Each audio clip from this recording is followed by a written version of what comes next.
In this video, I'll show you how you can enable the developer tab in PowerPoint. Now first, what you want to do is you want to head up here, and if you don't see the developer tab, what you can do is you can right click on any of these, not over here, but of any of these.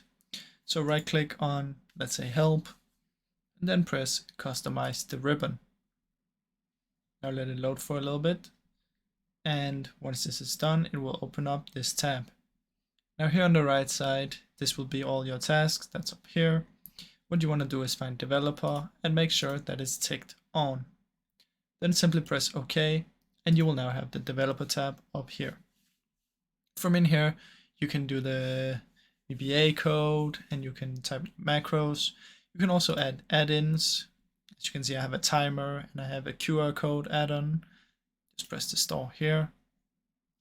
So that's basically how you can do it in PowerPoint, guys. Now, I really hope you enjoyed this video. And if you did, please leave a like and subscribe, as it helps me out a ton. Thank you so much for watching.